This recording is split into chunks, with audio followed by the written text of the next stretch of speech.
In 2003, Mike Tyson filed for bankruptcy. At the time, he was around $30 million in debt. But here's the crazy part. Throughout his boxing career, he reportedly made more than $300 million. $300 million. Gone. Now, most of us are not Mike Tyson. We are not making hundreds of millions of dollars. But the scary part is, a lot of people are making the same mistake, just on a much smaller scale. They get paid, they feel good for a few days, then rent hits. The car payment hits, the credit card bill hits, groceries hit, subscriptions hit, and suddenly they look at their bank account and think, wait, where did all my money go? This video is not about getting rich overnight. It is not about some secret side hustle. And it is definitely not about pretending that money is easy. This video is about something much more normal. Why do so many people work hard, make decent money, and still feel broke? Because for a lot of people, the problem is not just income. The problem is that their money has too many places to escape.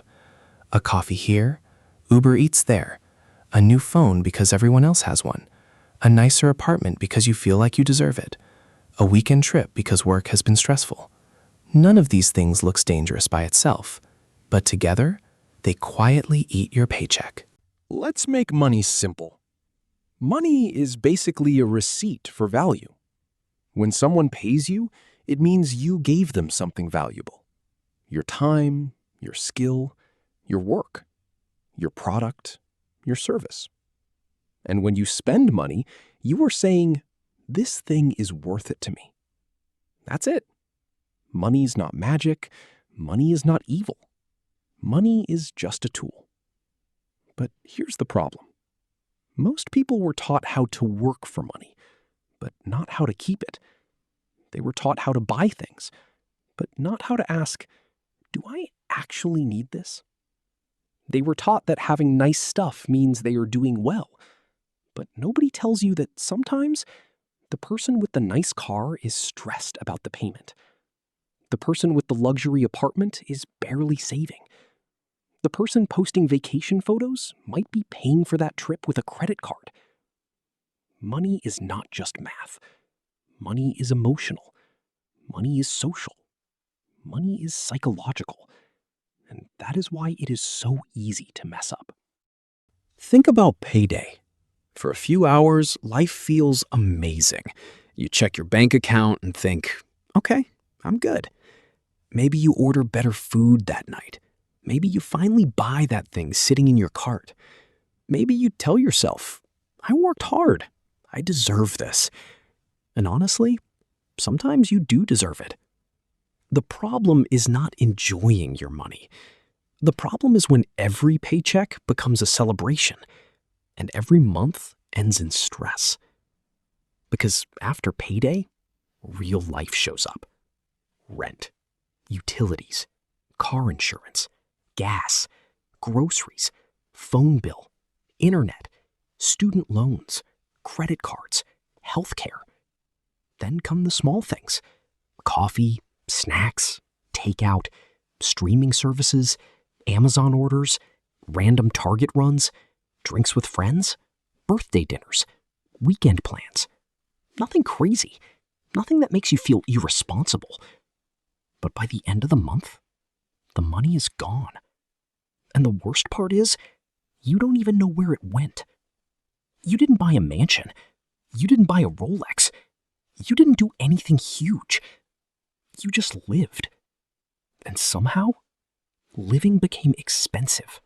This is where lifestyle inflation starts. Lifestyle inflation is when your income goes up and your spending follows it immediately. You get a raise, and suddenly your old life feels too small. Your apartment feels outdated. Your car feels embarrassing. Your phone feels old. Your clothes feel basic. The restaurants you used to enjoy don't feel nice enough anymore. So you upgrade. And at first, it feels like progress. You tell yourself, I'm not broke anymore. I can afford better things now. I deserve to enjoy my life. And to be clear, there is nothing wrong with enjoying your life. The problem is when every increase in income becomes an increase in lifestyle. Before, maybe you needed $3,000 a month to survive. Now you need $5,000, then $7,000, then $10,000. And if your lifestyle grows every time your income grows, you never actually get ahead. You are just running on a nicer treadmill. That is why someone making $40,000 can slowly build savings, while someone making $120,000 can still panic before payday. It is not always about income. It is about the gap. What comes in versus what goes out.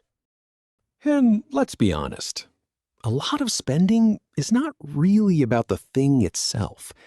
It is about how the thing makes us feel. You don't just want the new phone. You want to feel updated. You don't just want the nicer car. You want to feel like you are doing well. You don't just want the expensive dinner. You want to feel like your life is exciting. You don't just want the vacation. You want the photos, the proof, the feeling that you are not falling behind. And social media makes this worse, because every day you see people your age doing better than you. Someone bought a house, someone got a new car, someone is in Bali, someone started a business, someone is making 6 figures, someone is retired at 29. And even if you don't want to compare yourself, you do, because you are human. So you start spending not because you need something, but because you don't want to feel behind. That is where money gets dangerous. You are not buying peace, you are buying proof. Proof that you are okay. Proof that you are successful. Proof that you are not losing. But proof is expensive. And sometimes the people you're trying to impress are not even paying attention. This is the real rat race. People think the rat race means working a 9-to-5 job, but that is not true. A job is not the problem. A job can be a great thing. It pays your bills, it gives you structure, it helps you build skills. The real rat race is not work. The real rat race is having no room to breathe.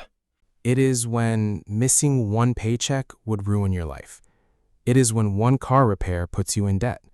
It is when one medical bill destroys your savings. It is when one slow month makes you panic. It is when your money comes in and leaves before you can even think. That is the rat race, not work. No options. And when you have no options, money controls you. You can't leave a job you hate. You can't take a break. You can't help your family without stressing. You can't handle an emergency without using a credit card. And the hardest part is, from the outside, your life might look fine. You might have a decent job, a decent apartment, a decent car. You might go out sometimes. You might look normal. But inside, you know, you are one problem away from everything falling apart. That is not financial freedom. That is financial pressure wearing nice clothes. So what do? The first step is not exciting, it is not impressive, and nobody wants to post about it. You have to look at your money. Actually look. Open your banking app, open your credit card statement, look at the last 30 days. Where did your money go? How much went to food? How much went to rent? How much went to shopping? How much went to subscriptions? How much went to things you don't even remember buying? This part hurts, because when you look closely, you might realize, wow, I spent that much on eating out? Or, I'm still paying for that subscription. Or, I didn't know these small purchases added up like that. But that pain is useful, because you cannot fix what you refuse to see. A lot of people avoid checking their balance because they already know it is bad. They think, if I don't look, I don't have to feel stressed. But the stress does not disappear. It just waits for you. So the first real money habit is awareness. Not shame, not guilt, just honesty. Where is your money actually going? Once you know where your money is going, the next goal is simple. Create a gap. That gap is the difference between what you make and what you spend. If you make $4,000 a month and spend $4,000 a month, you have no gap. If you make $4,000 and spend $3,500, now you have $500. That $500 is not just money, it is breathing room, it is safety, it is future freedom, it is the beginning of control. And you do not need to become extreme, you do not need to stop enjoying life, you do not need to eat rice and beans forever. You just need to stop letting every dollar disappear. Maybe you cook at home a few more times. Maybe you wait before buying something. Maybe you cancel subscriptions you forgot about. Maybe you stop upgrading things that still work. Maybe you set a rule. If I want something expensive, I wait 30 days. Not because you can't have fun, but because future you deserves some money too. Before you try to look rich, build a cushion, an emergency fund, 3 to 6 months of expenses if possible. And yes, it is boring. Nobody gets excited about emergency savings. Nobody posts, "Look at my amazing savings account."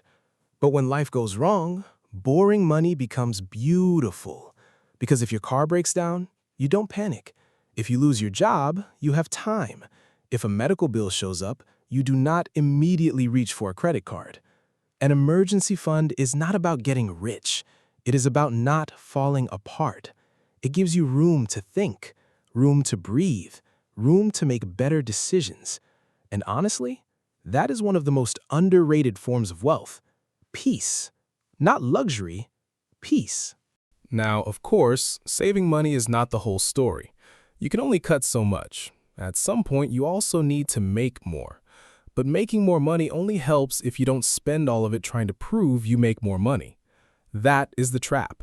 You get a better job, then buy a better car. You make more money, then move into a more expensive apartment. You get a bonus, then spend it before it even lands. So yes, learn skills, get better, build experience, start something, increase your income, but do not let every new dollar become a new expense. Use some of that money to buy freedom, pay off bad debt, build savings, invest, create options, because the goal is not to look like you have money, the goal is to have control. And control is quiet. It does not always look impressive, but it feels completely different.